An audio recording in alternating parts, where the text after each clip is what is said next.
This is the opening of the book, The Lady, Daughters of Dishonor. My heroine is 17 years old, and she has a crush on an older and charming doctor called Philip Caton. Caton happens to be the illegitimate half-brother of an earl, and they are at a family wedding where she's trying to impress him. Desperately, a gnawing pit of nerves in her stomach, Flora tried to think of something to say that would grab and hold the doctor's attention. Could she faint? Fall into his arms? Surely, as a doctor, he would leap to her rescue. Wasn't there something so heroic about loving a physician? Dr. Caton looked to be leaving. In fact, he started to say, "Excuse me. It must be nice to finally have a wedding in your family," Flora asked, her emphasis falling on the wrong word as she forced herself to speak before he left the group. As her question lingered, she realized it was the very last thing she meant to say. As soon as the words were spoken, she saw that Dr. Caton would have taken this question as a personal affront on his own legitimacy. Of all the stupid, silly, childish... "I believe everyone enjoys a wedding, my lady." "Excuse me, I see Langley is calling me." Caton bowed and departed, and Flora wished to crawl into the nearest cupboard and hide, but she couldn't. "I understand you helped with the wedding," Mrs. Caton said. Flora nodded, trying to brighten. "I did." She was about to launch into a reminiscence of the modiste, but then she saw both Langley and Dr. Caton slip out of the grand parlour. Flora suddenly knew she had to follow them. There was a need to change the doctor's opinion of her. "Please excuse me, madam." Hurrying after the departing men, Flora rushed down the long corridor after the two brothers. She heard a click and realized they had walked into Langley's study. Flora crept forward, uncertain of what to do next. She could hardly go and knock on the door and ask Langley if she might come in. "Congratulations," she heard Dr. Caton say as she paused by the doorway, listening intently. "And you swore it would never happen," came Langley's languid response. "In fairness, I only said that because you swore to it all the time," Caton laughed and added, "Mother will never forgive you for inviting me."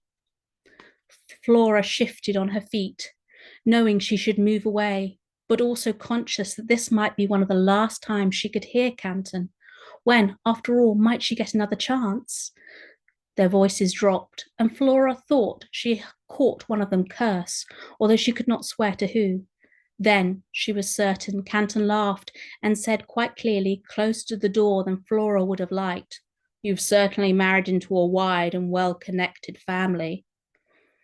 "Indeed, the young Lady Flora seems transfixed by you."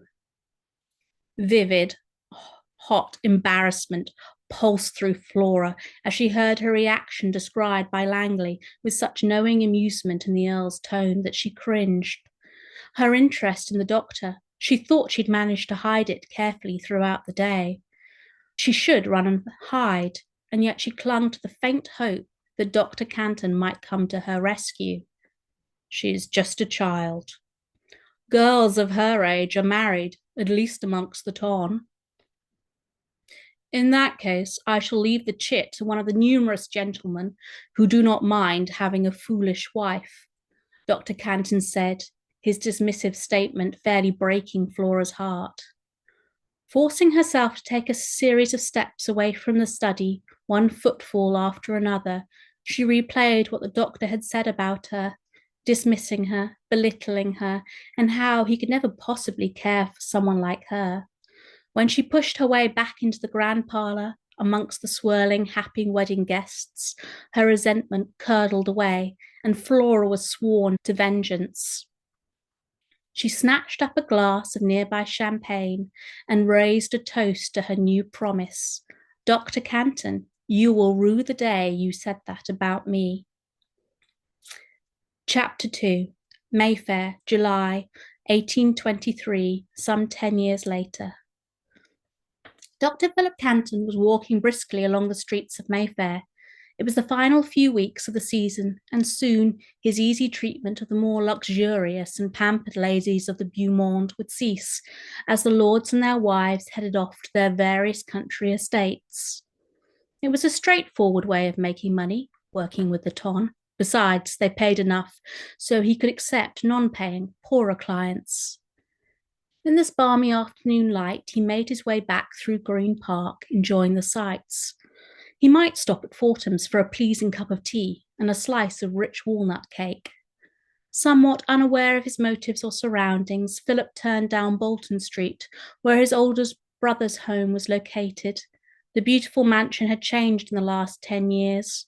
Pausing to look up at the facade, Philip experienced a tug of envy for his brother's married life and his happy young children.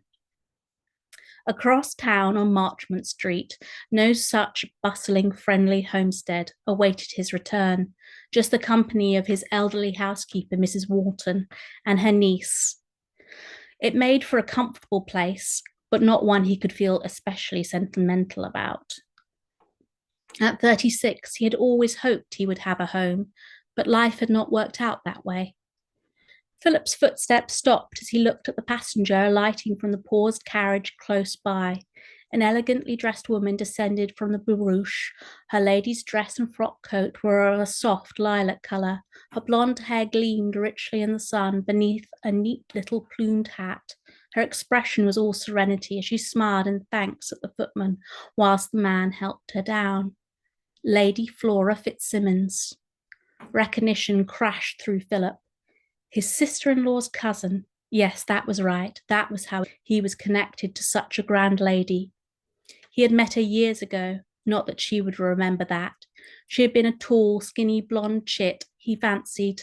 If there had been any short-lived fancy on her part, it must pass very quickly, when she had seen how much better she might do for herself amongst the gentlemen of society.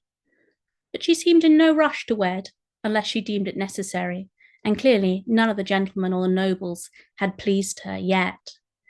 Philip started to march forward, that slice of cake awaiting him, when a feminine gloved hand shot out and grabbed his arm, holding him in place. Her grip was surprisingly strong.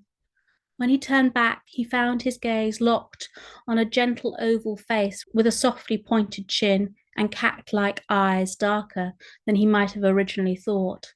Finally, there was a firmly sensual pout of a mouth.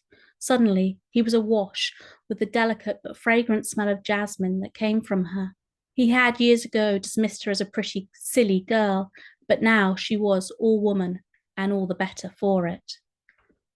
Doctor Caton. Lady Flora had a pleasing voice, melodious, and he noticed with a touch of guilty embarrassment on his part that there was a note of voluptuous texture to the sound. I did not expect you here. Surely you know Langley has already left town. Yes, my lady. My business in Mayfair did not involve his lordship. Did you mean to hurry past me without even saying good day? No, indeed, Philip lied. I rather think you did. Lady Flora laughed, her mirth teasing and light in a manner which confused Philip immensely. She released his arm and gestured towards the nearby townhouse where her own brother and his family lived. As always, you are a man of business, rushing here and there and everywhere, never a stone or coin unturned. Several steps above where they stood on the street, the front doorway to the Duke of Ashmore's home opened, and the butler moved on to the first step, ready to usher Lady Flora inside. Behind the servant came a short, sharp bark, and a black spaniel, perhaps a little elderly and uneven in his gait, rushed down the steps, eager to reach its owner. His mistress let out a gasp of surprise and said lovingly, "Lancelot," as the spaniel crashed into her legs, sending her flying. Philip instinctively grabbed at her, snatching at her hands before trying to catch her to him, but Lady Flora's leg had given way beneath the dog's urgings. Philip saw with dismay as he pulled her upright there was a small circle of blood pooling through the gown, where her kneecap must have buckled and hit the pavement. "Carry her inside," Philip heard one of the grooms say, and believing this to be an excellent idea, he bent and scooped up Lady Flora, proceeding up the steps into the Mayfair residence. I find this attention unnecessary, Lady Flora said from her position in his arms. Determined not to be undermined, Philip made for the nearest door, kicking it open as the servants were still outside dealing with the dog and the carriage. Thankfully, he had selected a salon which happened to possess a large plum settee, not especially big, but big enough to accommodate Lady Flora's frame. Your dog is misnamed, he said as he walked over to the sofa and lowered his charge down onto the cushioned seat. I did not name him. That was my sister-in-law's choice. The Duchess is not at home at present to be blamed for her error.